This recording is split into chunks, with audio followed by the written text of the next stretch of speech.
Hey, it's Matt from Hidden Machine here, and back in November of 2021, I released a video here on the channel called Exploring the Remedy Connected Universe. This was a nearly 3-hour-long video that was the result of months of research into the Remedy Connected Universe. Now, you might know Remedy from developing Max Payne, Alan Wake, Control, Quantum Break, or maybe Death Rally. All these games are connected in different ways, and sometimes it's very overt, and sometimes it's a lot more subtle. And the idea for that video was to look at all of the games Remedy has made over their nearly 30 years in operation, and talk about all the ways that they're connected, whether that's through official, canonical connections, or more obscure bits and pieces of lore. I'd say the video was pretty well received, and I even got some feedback from folks at Remedy, which was really exciting. But the one complaint I've gotten from people is that it's too damn long. Watching a YouTube video that's nearly 3 hours long is kind of a time commitment, I understand, and I can't really disagree with those complaints, but at the same time, it was very difficult to try to condense 25 years worth of storytelling into a video that was any shorter. However, at the time of recording this video, Remedy has recently made some pretty exciting announcements. Currently in development is Alan Wake 2, a sequel to Control, a multiplayer online game set in the universe of Control, a separate online multiplayer game, and Max Payne 1 and 2 remakes. I think that in the next year or two, there's going to be a lot of opportunity for people who are totally new to Remedy games to come into this and start to wonder, hey, what's going on? I think I heard that that game was linked here in some way, or, oh, well, they don't have the rights to that one anymore, so that game can't be linked. And I hear all those sorts of arguments and questions online constantly, and while I don't think that I'm the definitive voice on it, I do think that I made a fairly comprehensive video that at very least could help you inform your own theories and opinions on the topic.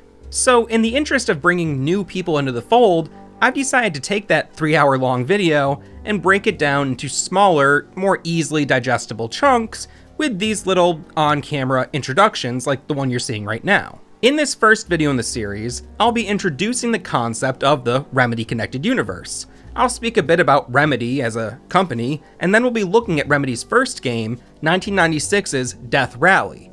From there on out, we'll break down and analyze every single Remedy release, and talk a little bit more as we go on about how each one is connected, both to the games that came before it, and the ones that will come afterward. So that's what you can expect from this series, and with that said, let's get into it. Hey, it's Matt from Hidden Machine, and I'm here today to talk about a rather complicated topic. It's the Remedy Connected Universe.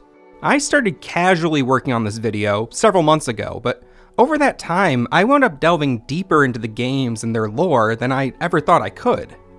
When I finally made my way back up to the surface, so to speak, I came back with a much more nuanced understanding of how Remedy games are connected, and I'd like to try to share that with you.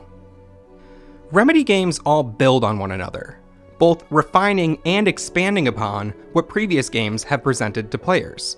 There are constant nods to other Remedy games, there are themes and characters that echo throughout different series, and there are gameplay mechanics and narrative devices that have appeared and reappeared. For fans of Remedy, all of these elements have not only created a distinct Remedy feel to their games, but also a sort of connected universe that all Remedy games seem to take place in. This idea was officially presented for the first time in 2020 with Control's AWE DLC, which directly linked Control and Alan Wake.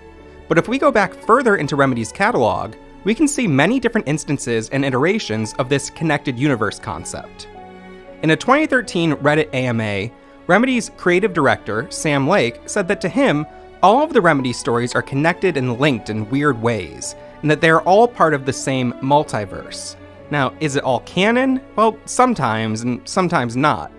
We'll get into why that is, but for now, strap in and let's explore the Remedy Connected Universe. Remedy has become known for cinematic, narrative-driven games, but their first game is an arcade-style racer. 1996's Death Rally was published by Apogee and featured a cameo from Duke Nukem. Death Rally sees the player competing in deadly races in pursuit of fortune and glory. Throughout the game, you work to upgrade your vehicle, with your ultimate goal being winning a one-on-one race against the adversary so that you can become the king of the Death Rally. While the game does have a great animated opening scene, most of the story is told through these little blocks of text at the bottom of the screen between races. Essentially, a man who identifies himself as True Tom Reimer speaks to the player through their car radio. True Tom is someone who once challenged the adversary to a race and lost. According to True Tom, he now speaks to you from his car coffin grave. While players wouldn't operate a vehicle in another Remedy game until 2010's Alan Wake, one thing from Death Rally that would carry over directly to Remedy's next game, 1999's Max Payne, is the overall tone of the writing. Just imagine Max Payne reciting a line like this. This is how it goes. You are driving. You are saying, hang on baby, this is what I do. It's doable, alright? Winnable. And the bullets take the sky, like clouds of locusts. The end is nigh.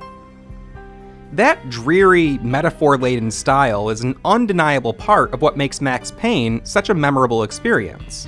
And both games were written by Sam Lake, who, as we mentioned earlier, is the current creative director at Remedy. If you want to experience Death Rally, you can actually get it for free on Steam. There's also a 2011 remake of Death Rally that updates the graphics and controls, and also adds a few Easter eggs that we'll mention later on in this video. I want to move on to Remedy's next game, Max Payne, but let's put a pin in that idea of a poet named Tom who communicates with the player through some supernatural means.